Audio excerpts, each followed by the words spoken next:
কল্পনা করা যাক বিশাল এক সমুদ্র, তার ওপর দিয়ে প্রচণ্ড বেগে ছুটে চলেছে কেউ, আর হঠাৎ করেই কোনো শারীরিক স্পর্শ ছাড়াই নিচের দিকে এক অদৃশ্য টানে সেই গতি একদম স্তব্ধ হয়ে গেল। শুনলে তো মনে হবে কোনো আধুনিক সায়েন্স ফিকশনের কথা হচ্ছে। একদম তাই। অথবা ধরুন আটলান্টিক মহাসাগরের সেই বিখ্যাত বারমুডা ট্রায়াঙ্গেলের কথা, যেখানে কোনো স্পষ্ট কারণ ছাড়াই বড় বড় জাহাজ বা বিমান হুট করে হারিয়ে যায়। হ্যাঁ, বছরের পর বছর ধরে জানিয়ে এত রহস্য। ঠিক, কিন্তু যদি বলা হয় যে ঠিক একই ঘটনার বর্ণনা রয়েছে হাজার হাজার বছর আগের একটি প্রাচীন মহাকাব্যে, রামায়ণে বর্ণিত একটি দানবীয় আক্রমণ, আর আধুনিক যুগের এই সামুদ্রিক রহস্যের পেছনের বিজ্ঞান কি আসলে একই হতে পারে? বিষয়টা সত্যিই খুব কৌতূহলোদ্দীপক। ঠিক আছে, চলুন বিষয়টি একটু খতিয়ে দেখা যাক। আজকের এই ডিপ ডাইভে আমাদের লক্ষ্য হল আমাদের হাতে থাকা বেশ কিছু বিশ্লেষণাত্মক ভিডিও এবং নথিপত্রের উপর ভিত্তি করে একটি চমকপ্রদ তথ্যের গভীরে প্রবেশ করা। এই তত্ত্ব মূলত দাবি করছে যে প্রাচীনকালের এক রাক্ষসীর ছায়া ধরার ক্ষমতা এবং আধুনিক বিশ্বের বারমুডা ট্রায়াঙ্গেলের অদ্ভুত আকর্ষণ ক্ষমতার মধ্যে একটি অত্যন্ত গভীর সংযোগ রয়েছে। এখানে যে বিষয়টি সবচেয়ে আকর্ষণীয় তা হল মানবমন চিরকালে অজানাকে ব্যাখ্যা করার চেষ্টা করে এসেছে। যখন চারপাশের কোনো ঘটনা সাধারণ বুদ্ধি বা প্রচলিত নিয়মের বাইরে চলে যায়, তখন সেটিকে কোনো না কোনো কাঠামোর মধ্যে আনার প্রয়োজন দেখা দেয়। ঠিক একটা লজিক দাঁড় করানোর চেষ্টা আর কি। একদম। আমাদের হাতে থাকা আজকের উৎসগুলো মূলত সেই চেষ্টারই একটি আধুনিক রূপ বলা যায়। তারা প্রাচীন মানুষের দৃষ্টিভঙ্গি এবং বর্তমান সময়ের অমীমাংসিত ভৌগোলিক রহস্যগুলোর মধ্যে একটি অদ্ভুত সমান্তরাল রেখা টানার চেষ্টা করছে। হ্যাঁ, এটা শুধু একটা প্রাচীন কাহিনী শোনার বিষয় নয়। না, একেবারেই নয়। বরং সেই কাহিনীর আড়ালে লুকিয়ে থাকা কোনো সম্ভাব্য প্রাকৃতিক শক্তি, যেমন ধরুন মহাকর্ষীয় টান বা তড়িৎচৌম্বকীয় ক্ষেত্রের প্রাচীন রূপকটি বোঝার চেষ্টা করা। ও আচ্ছা, তো এই সংযোগটি বোঝার জন্য আমাদের একদম গল্পের শুরুতে ফিরে যেতে হবে। প্রেক্ষাপটটা হল রামায়ণ। মাতা সীতাকে রাবণ অপহরণ করে লঙ্কায় নিয়ে গেছেন, আর তার সন্ধানে হনুমান বিশাল সমুদ্রের উপর দিয়ে উড়ে লঙ্কার দিকে যাচ্ছেন। এই যাত্রার বর্ণনা উৎসগুলোতে খুব নিখুঁতভাবে দেওয়া হয়েছে। হ্যাঁ, পবনপুত্র হনুমান বাতাসের বেগে মেঘের উপর দিয়ে উড়ে চলেছেন, কিন্তু যাত্রাপথে হঠাৎ করেই এক অভাবনীয় বাধার সম্মুখীন হন তিনি। কোনো দৃশ্যমান শত্রু নেই, কোনো অস্ত্রের আঘাত নেই, আকাশ একদম পরিষ্কার। অথচ তিনি বাধা পাচ্ছেন। ঠিক তাই। তিনি হঠাৎ অনুভব করলেন যে এক অদ্ভুত অদৃশ্য শক্তি তাকে সামনের দিকে এগোতে বাধা দিচ্ছে, আর ধীরে ধীরে তার সমস্ত শক্তি যেন শুষে নিচ্ছে। ব্যাপারটা অনেকটা ধরুন আপনি খুব জোরে দৌড়াচ্ছেন আর হঠাৎ করে কোনো কাদায় আটকে গেলেন, অথবা তীব্র বিপরীতমুখী কোনো বাতাসের মুখে পড়লেন। ঠিক এই জায়গাটিতেই কাহিনীর মোড় ঘুরে যায়, কারণ এটি কোনো সাধারণ শারীরিক আক্রমণ ছিল না।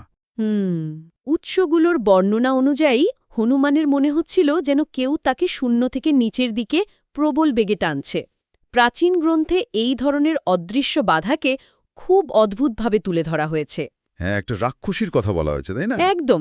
সেখানে বলা হয়েছে এই বাধার পেছনে ছিল সিংহিকা নামের এক মায়াবী রাক্ষসী। আর সবচেয়ে মজার ব্যাপার হল এই রাক্ষসীর সরাসরি আক্রমণ করার কোনো প্রয়োজনই ছিল না। সে দূর থেকে এই কাজ হাসিল করত। হ্যাঁ, তার ক্ষমতা ছিল অনেক বেশি রহস্যময়। সে আকাশে উড়ন্ত কোনো কিছুকে জলের উপরে পড়া তাদের ছায়া ধরে আটকে ফেলতে পারত।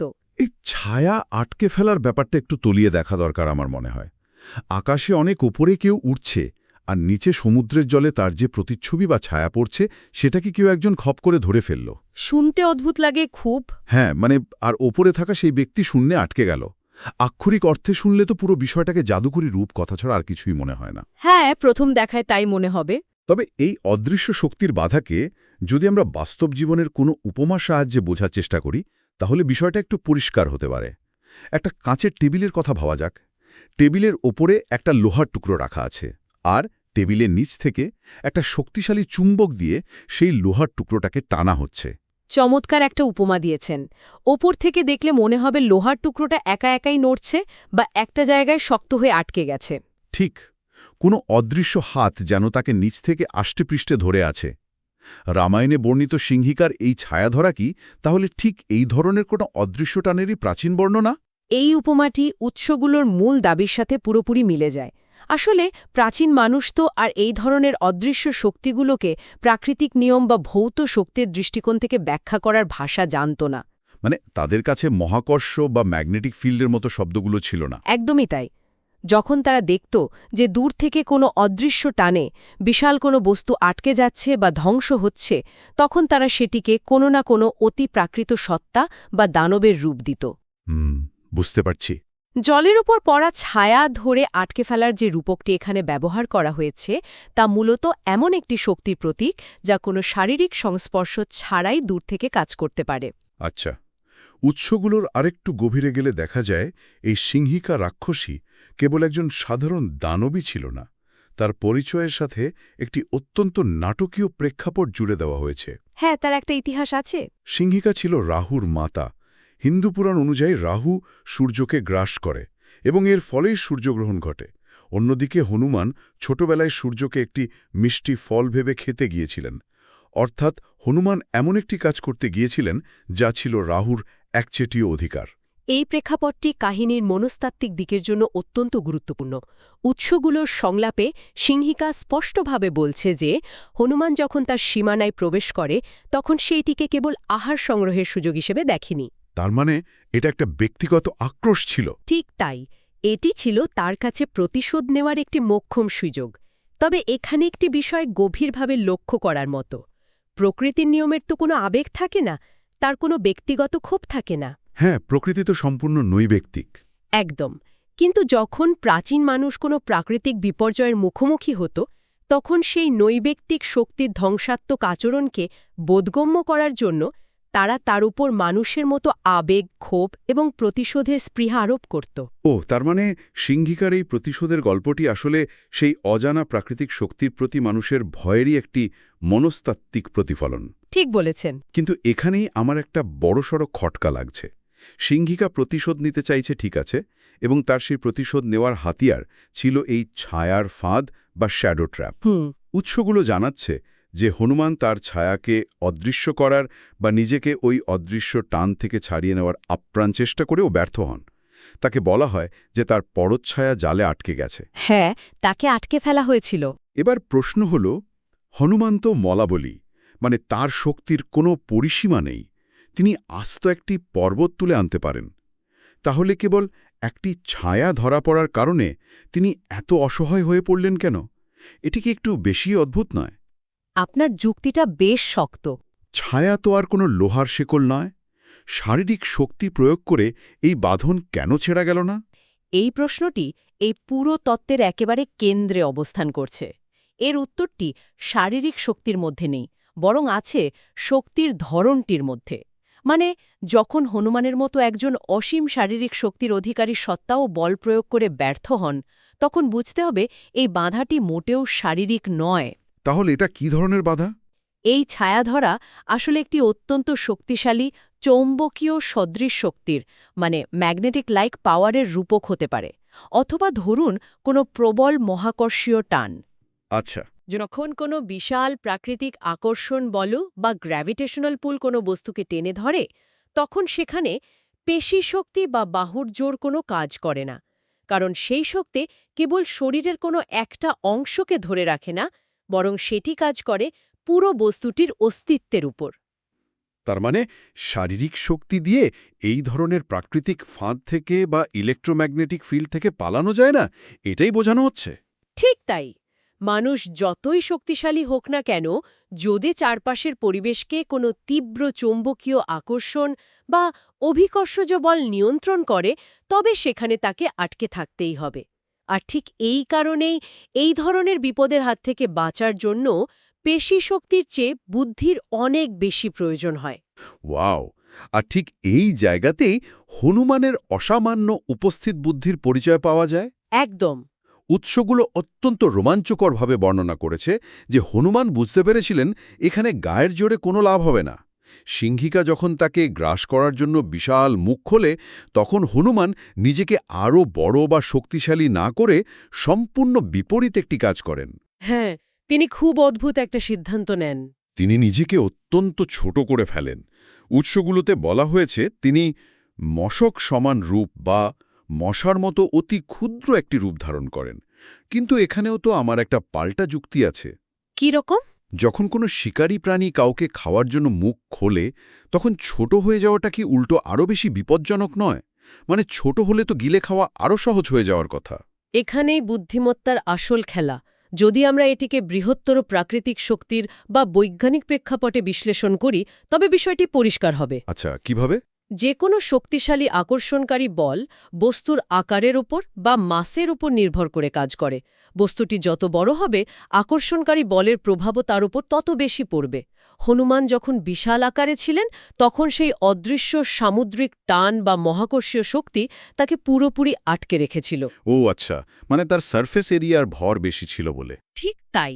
কিন্তু যখনই তিনি নিজের আকার একটি মশার মতো ছোট করে ফেললেন, তখন সেই বিশাল টানের প্রভাব তার ওপর থেকে প্রায় শূন্য হয়ে গেল। তিনি কেবল সিংহিকার মুখ থেকে পালানোর জন্য ছোট হননি। বরং সেই অদৃশ্য শক্তির প্রভাব বলয় থেকে নিজেকে মুক্ত করার জন্যই ক্ষুদ্র রূপ ধারণ করেছিলেন। একদম। এই কৌশলটি সত্যিই অভাবনীয়। এরপর ছোট হয়ে তিনি সোজা সিংহিকার মুখের ভেতর প্রবেশ করেন এবং নিজের গদা দিয়ে ভেতর থেকে তার মাথায় বা মর্মস্থানে তীব্র আঘাত করে তাকে ধ্বংস করেন। হ্যাঁ, একেবারে মূল কেন্দ্রে আঘাত। এরপর তিনি আবার বাইরে বেরিয়ে এসে লঙ্কার দিকে তার যাত্রা পুনরায় শুরু করেন। যদি আমরা এটিকে বৃহত্তর প্রেক্ষাপটের সাথে যুক্ত করি, তবে এটি কেবল একটি সাধারণ যুদ্ধের গল্প থাকে না। এটি হয়ে ওঠে বেঁচে থাকার এবং মানিয়ে নেওয়ার একটি অসাধারণ শিক্ষণীয় রূপক। মানিয়ে নেওয়া বলতে অ্যাডাপ্টেবিলিটির কথা বলছেন? হ্যাঁ, যখন বিশাল, অজানা এবং অপ্রতিরোধ্য কোনো শক্তির মুখোমুখি হতে হয়, হোক তা কোনো পৌরাণিক দানব বা মহাসাগরের কোনো প্রাকৃতিক অসঙ্গতি, তখন কেবল শক্তি দিয়ে লড়াই করাটা বোকামি। সেখানে প্রয়োজন পরিস্থিতির সাথে নিজেকে পরিবর্তন করা। পরিস্থিতি অনুযায়ী নিজেকে ঢেলে সাজানো। হনুমান বুঝতে পেরেছিলেন দানবীর শক্তির মূল উৎস কোথায়, এবং তিনি বিশালতার সাথে বিশালতার পাল্লা না দিয়ে ক্ষুদ্র হয়ে সেই শক্তির কেন্দ্রবিন্দুতে আঘাত করেছিলেন। এখান থেকেই বিষয়টি আসলে সবচেয়ে বেশি চমকপ্রদ হয়ে ওঠে, কারণ আমাদের আজকের উৎসগুলো এই প্রাচীন কাহিনীর সাথে সরাসরি আধুনিক যুগের একটি বিশাল সামুদ্রিক রহস্যের সংযোগ ঘটিয়েছে। আর সেটি হল আটলান্টিক মহাসাগরের বারমুডা ট্রায়াঙ্গল। হ্যাঁ, এবং এই তুলনার পেছনের যুক্তিগুলো সত্যিই গভীরভাবে ভাবিয়ে তোলার মতো। উৎসগুলো দাবি করছে যে বারমুডা ট্রায়াঙ্গলের সীমানায় জাহাজ ও বিমান নিখোঁজ হওয়ার যে অমীমাংসিত রহস্য রয়েছে, তার সাথে হনুমানের এই অদ্ভুত অভিজ্ঞতার গভীর মিল রয়েছে।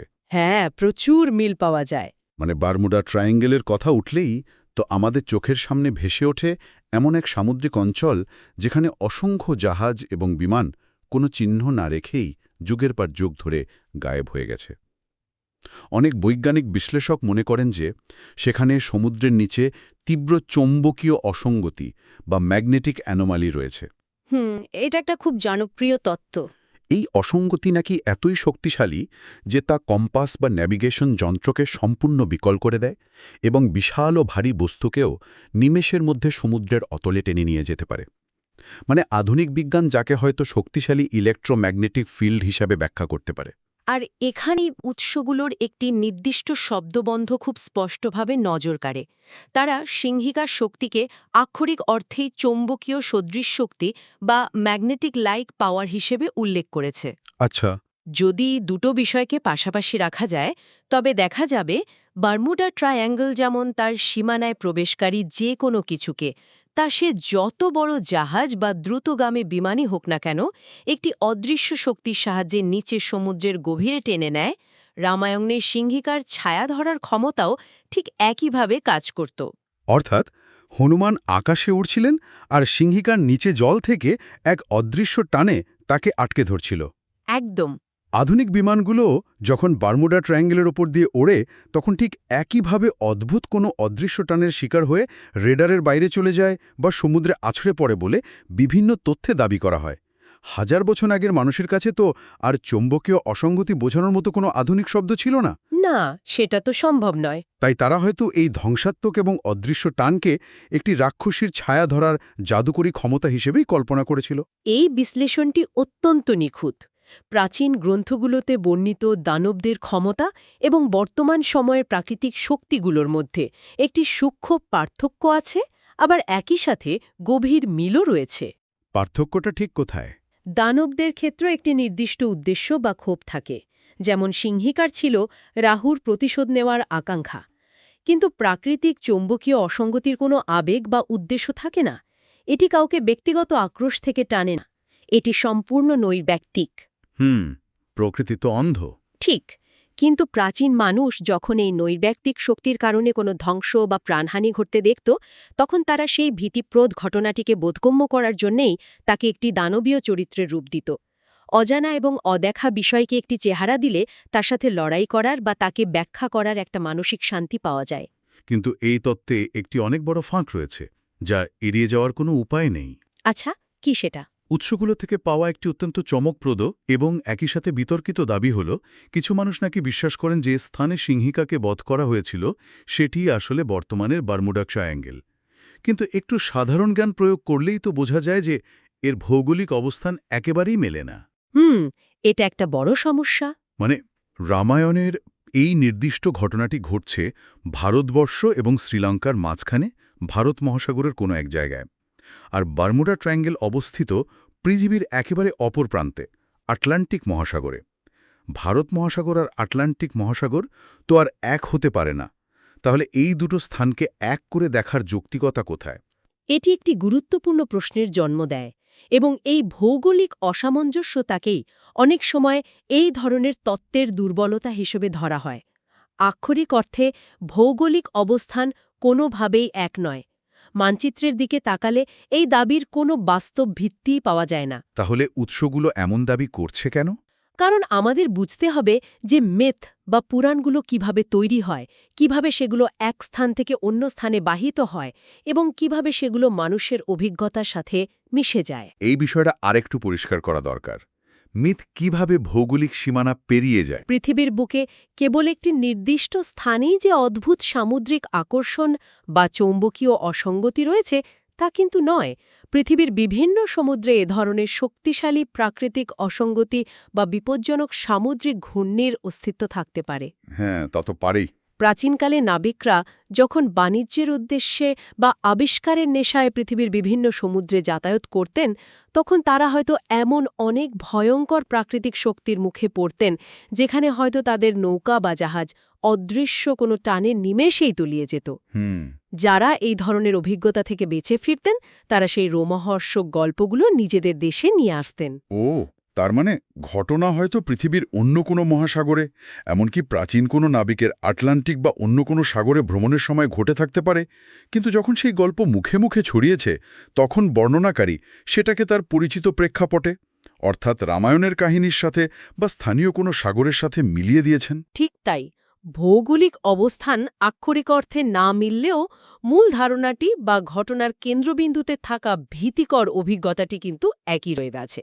প্রাচীন মানুষ পৃথিবীর বিভিন্ন স্থানে ঘটা এই ধরনের শক্তিশালী চৌম্বকীয় শক্তি বা মহাকর্ষীয় অসঙ্গতিগুলোকে রাক্ষস বা দানবীয় শক্তির মোড়কে ব্যাখ্যা করেছিল।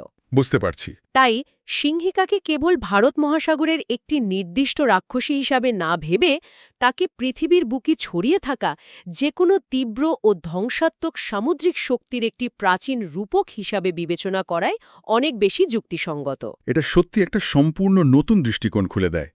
তার মানে সিংহিকা এবং বারমুডা ট্রায়াঙ্গেল হয়তো ভৌগোলিকভাবে এক জায়গায় অবস্থিত নয়, কিন্তু বৈজ্ঞানিক ও মনস্তাত্ত্বিক দিক থেকে তারা একই ধারণার দুটো ভিন্ন রূপ। একদম। একটি হল প্রাচীন মানুষের পৌরাণিক ব্যাখ্যা, আর অন্যটি হল আধুনিক বিশ্বের অমীমাংসিত রহস্য। কিন্তু উভয়েরই মূলে রয়েছে এমন একটি অদৃশ্য শক্তিশালী সামুদ্রিক আকর্ষণ যা মানবীয় ক্ষমতার সীমানাকে সরাসরি চ্যালেঞ্জ করে। আর ঠিক এই কারণেই এই প্রাচীন কাহিনীর ভেতরে লুকিয়ে থাকা হনুমানের বুদ্ধিমত্তার বিষয়টি আধুনিক সময়ের জন্য এত বেশি গুরুত্বপূর্ণ। হ্যাঁ, শুধু গায়ের জোর দিয়ে তো সব হয় না। ঠিক বলেছেন। আমরা যখন প্রকৃতির এমন সব অজানা এবং শক্তিশালী শক্তির সম্মুখীন হই, তখন কেবল আধুনিক প্রযুক্তি বা পেশিশক্তির ওপর নির্ভর করলে চলে না। প্রকৃতির নিয়মের সাথে গায়ের জোরে জেতা যায় না। সেখানে আমাদের বিজ্ঞান, গবেষণা এবং পরিস্থিতি অনুযায়ী মানিয়ে নেওয়ার ক্ষমতা ব্যবহার করতে হয়। ঠিক যেভাবে হনুমান তার আকার পরিবর্তন করে সেই বিপদের মোকাবেলা করেছিলেন। একদম তাই। তাহলে আজকের এই পুরো আলোচনার মূল বিষয়গুলো যদি একটু গুছিয়ে নেওয়া যায়, আমরা দেখলাম কিভাবে একটি প্রাচীন মহাকাব্য মানে রামায়ণের একটি দানবীয় শক্তির বর্ণনা আধুনিক যুগের একটি অমীমাংসিত সামুদ্রিক রহস্যের সাথে অদ্ভুতভাবে মিলে যায়। আমরা সিংহিকার জলের নিচের সেই ছায়া ধরার ক্ষমতাকে বিশ্লেষণ করে দেখলাম যে এটি আসলে কোনো জাদুকরী বিদ্যা নয়, বরং এটি সমুদ্রের গভীরে লুকিয়ে থাকা চৌম্বকীয় অসঙ্গতি, তড়িৎচৌম্বকীয় ক্ষেত্র বা গ্র্যাভিটেশনাল পুলের মতো কোনো প্রাকৃতিক শক্তির প্রাচীন রূপক হতে পারে। আর সবচেয়ে বড় শিক্ষণীয় বিষয়টি হল অদৃশ্য ও অজানা শক্তির সামনে গায়ের জোর নয়, বরং বুদ্ধিমত্তা এবং মানিয়ে নেওয়ার ক্ষমতাই হল টিকে থাকার আসল হাতিয়ার। এই বিষয়গুলো প্রমাণ করে যে মানব মন চিরকালই তার চারপাশের অজানাকে ব্যাখ্যা করার জন্য ছটপট করেছে। হ্যাঁ, মানুষ সবসময় উত্তর খোঁজে। কখনো তারা সেই ব্যাখ্যা খুঁজেছে রামায়ণের মতো মহাকাব্যের পাতায়, রাক্ষস বা দানবের গল্পের মাধ্যমে, আবার কখনো তারা সেটিকে বর্মুডা ট্রায়াঙ্গেলের মতো আধুনিক বিশ্বের ভৌগোলিক রহস্য হিসেবে বিচার করছে। সময়ের সাথে সাথে নাম পরিবর্তন হয়েছে, গল্পের প্রেক্ষাপট পরিবর্তন হয়েছে, কিন্তু প্রকৃতির অজানাকে জানার সেই আদিম কৌতূহল এবং অজানা শক্তির প্রতি মানুষের সেই সহজাত ভয় আজও একেবারে একই রয়ে গেছে। একদম সত্যি কথা। আজকের উৎসগুলো হয়তো আমাদের সমস্ত প্রশ্নের চূড়ান্ত উত্তর দিচ্ছে না, এগুলো হয়তো কোনো একটি নির্দিষ্ট বৈজ্ঞানিক সিদ্ধান্তের দিকে আঙুল তুলছে না, কিন্তু তারা নিশ্চিতভাবে আমাদের চিন্তার একটি নতুন জানালা খুলে দিয়েছে। নতুন করে ভাবার সুযোগ করে দিয়েছে। তারা আমাদের বাধ্য করছে প্রাচীন গ্রন্থগুলোকে কেবল ধর্মীয় বা রূপকথার দৃষ্টিকোণ থেকে না দেখে সেগুলোর ভেতরে লুকিয়ে থাকা প্রাকৃতিক নিয়ম এবং মানুষের অভিজ্ঞতার গভীরতর ইঙ্গিতগুলো নিয়ে ভাবতে। আজকের এই ডিপ ডাইভ শেষ করার আগে আমাদের একটু অন্যভাবে ভাবার জন্য একটি চিন্তার খোরাক রেখে যাওয়া যেতে পারে। নিশ্চয়ই, বলুন। আজ কেবল সিংহিকার ছায়া ধরার ক্ষমতাকে আধুনিক চৌম্বকীয় শক্তির বা মহাকর্ষীয় টানের আলোকে বিশ্লেষণ করা হলো, কিন্তু যদি সিংহিকার এই ক্ষমতা আক্ষরিক অর্থেই প্রাচীনকালের কোনো অজানা প্রাকৃতিক শক্তির রূপক হয়ে থাকে, তবে একটু ভেবে দেখুন তো, আমাদের চারপাশে ছড়িয়ে থাকা আরও অসংখ্য রূপকথার গল্প, প্রাচীন পুরাণ বা উপকথার দানবেরা হয়তো প্রকৃতি এবং বিজ্ঞানের এমন সব জটিল রহস্য লুকিয়ে রেখেছে যা আমরা আজও আবিষ্কার করে উঠতে পারিনি। ওয়াও, এটা তো দারুণ একটা দিক। কে বলতে পারে, হয়তো আমাদের চেনা গল্পগুলোর আড়ালেই লুকিয়ে আছে প্রকৃতির অজানা কোনো নিয়ম, যা শুধু ডিকোড করার অপেক্ষায় আছে। এই ধারণাটি সত্যি রোমাঞ্চকর। রাক্ষস, দানব বা মায়াবী শক্তি, এগুলোর আড়ালে হয়তো মানব সভ্যতার এমন কোনো বিজ্ঞানভিত্তিক পর্যবেক্ষণ লুকিয়ে আছে যা বোঝার মতো দৃষ্টি হয়তো আমাদের এখনও পুরোপুরি তৈরি হয়নি। ঠিক তাই। এই প্রাচীন গল্প আর আধুনিক রহস্যের অদ্ভুত মেলবন্ধনের চিন্তাটি নিয়ে আজ আমাদের আলোচনা আমরা এখানেই শেষ করছি। অজানাকে জানার এই যাত্রা চলতেই থাকবে।